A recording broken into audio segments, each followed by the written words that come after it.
How's it going? I'm sitting here with my beautiful zinnias in the background because they're so pretty. You see that butterfly? It just does my heart good. Anyway, today we are filming a container tour. So I actually shot a video when I was putting all these containers together, and like I normally do every spring, and showed you the whole process and talked through all the plants and everything. And later in editing, I realized that my microphone had not been working, and so the entire video was ruined. So instead of doing that this year, I thought I would just do a container tour and show you guys kind of what I planted up and how they're doing now, and kind of just to show you guys the potential of plants and just some different things. There's actually some things that have happened that I've learned this year about plants, and some different things that I used this year that I was really excited to use, and some things I've learned along the way with using new things. And so yeah, I thought that we would just make a container tour and just show you guys how everything's doing around here. Okay, so the first container I'm going to show you today, we use a couple of supertunias. So right here we have Supertunia Vista Bubblegum, and then this darker one here is Supertunia Royal Magenta. And then we have a purple fountain grass in the center, which is really starting to take off with the heat. And then I have another petunia over here, but I'm not sure what this one is. This was actually a gift and I don't have the tag, but it has beautiful striping. And this side of the container over here gets a lot more light than this side, which you can obviously see.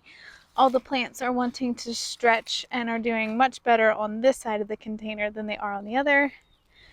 But these are all wonderful plants. I will show you a full sun container here in a few minutes that has some supertunias in them, and they look incredible. This one looks kind of leggy and doesn't have as many blooms as the other one does. I will show you what a full sun supertunia container can look like. They're absolutely gorgeous here in a minute.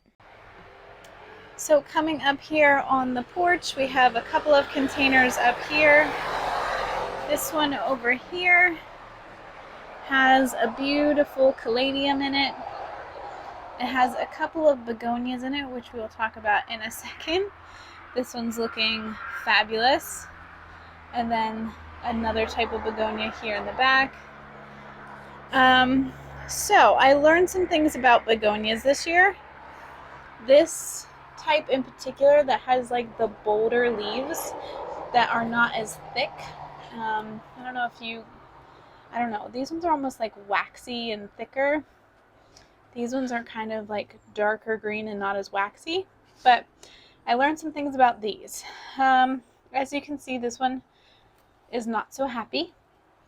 He is completely falling apart, and the reason for that is I discovered that these types of begonias hate having water on them.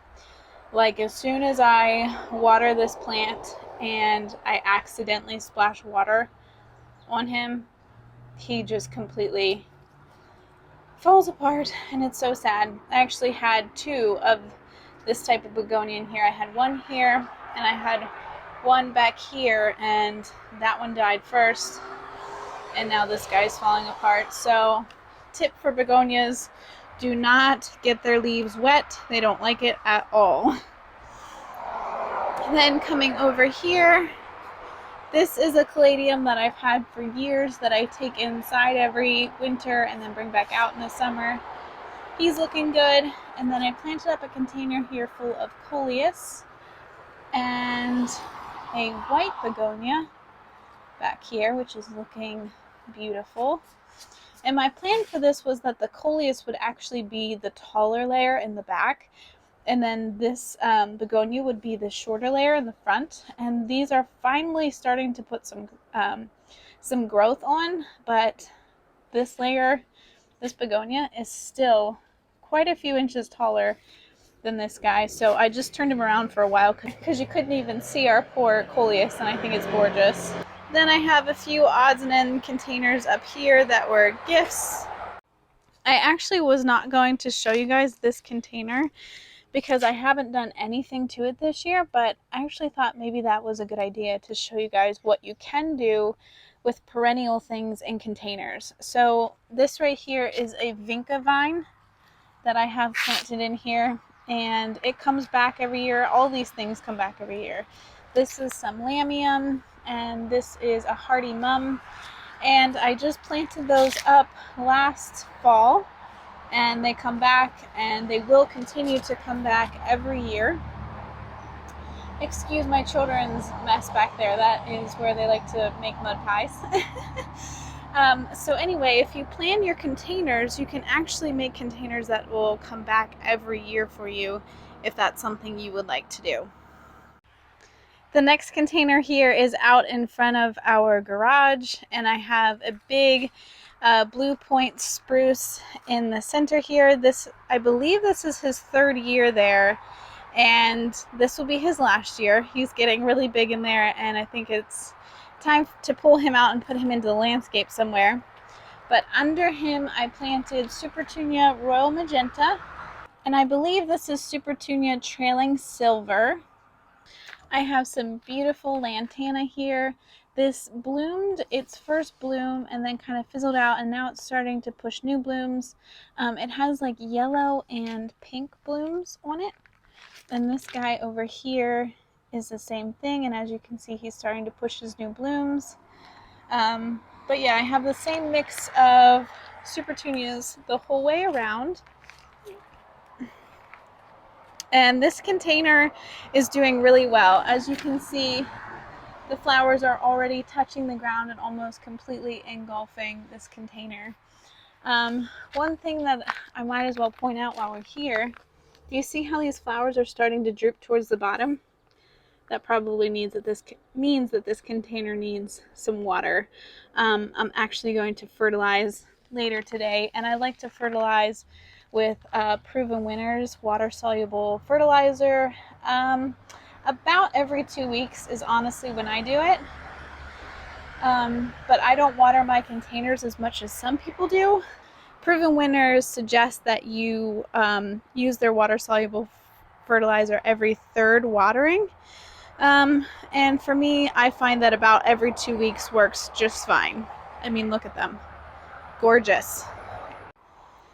This next container is actually just an old metal barrel that I had laying around my house that I thought would be really pretty to do like a wildflower type mix in it, and just have it look like it's this big overspilling container of wildflowers. And that's kind of what I was going for here, and I didn't really achieve the look that I was going for this year.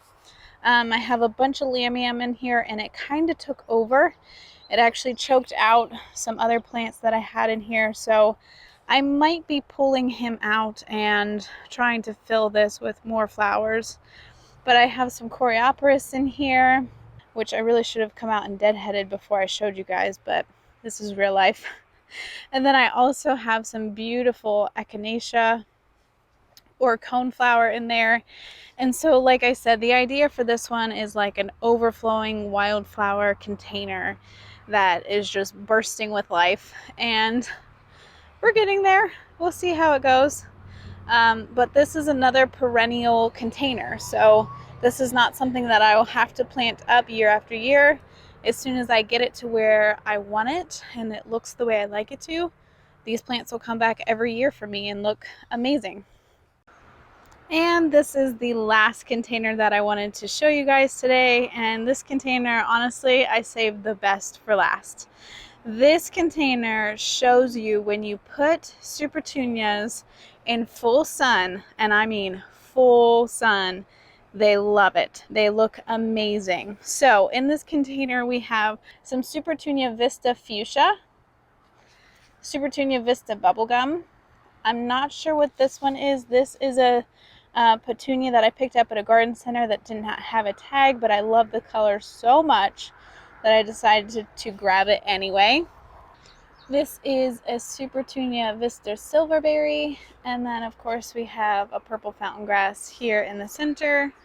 And I just love this blend of colors. I love how they've grown together. It's just like this sparkling of all the different colors kind of weaving in around each other. I also love their growth habit. So like the first container that I showed you, you could see that some of the branches of the flowers were getting really long and leggy and not very many flowers on them. This one, first of all, it kind of looks like a bowl cut, but in the best sort of way possible. Like all of the flowers are pretty even, and I haven't trimmed on this at all. And there's like no bare spots where there's no flowers. It's just all full. Let me show you the back side here. So just really full the whole way around. This back side is a little less full than the front side. I don't know why, but whatever. It's pretty much uniform most of the way around. And I think it's absolutely gorgeous. I love this container so much.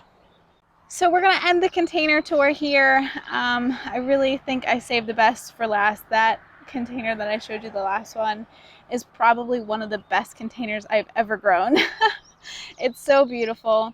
And that will really just show you what a plant will do when you put them in the right setting. When you give them the right amount of light, or you give them the right amount of water or fertilizer, whatever it is, they will really perform really beautifully.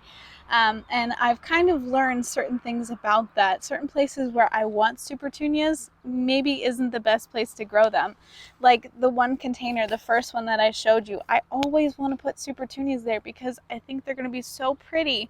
But every year it's like not quite enough light for them, and they end up just being really lanky and leggy and not as many blooms on them as I would like. And so this is where you start to figure out that maybe I should try something else there that doesn't need quite as much light, and things like that. And it's always like an evolving process in the garden and learning new things. And when you see a container just like absolutely thrive in a certain area, you're like, oh, that's what it's supposed to look like. Okay, well, maybe I shouldn't put them in this other area. Maybe I should try something different.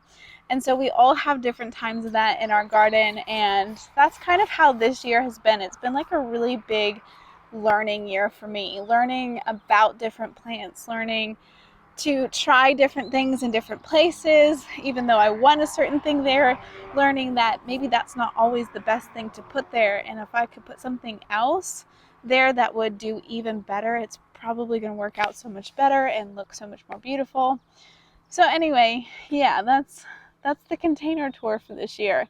I'm sorry that the other video got messed up. I was giving you guys a lot more detail about the plants and kind of what they need to survive and things like that.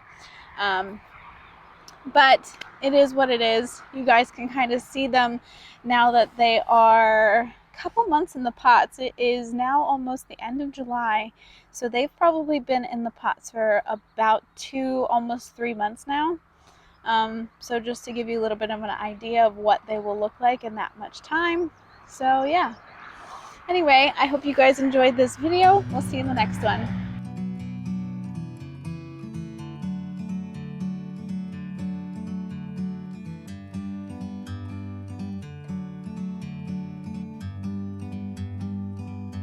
Like a bird on a tree,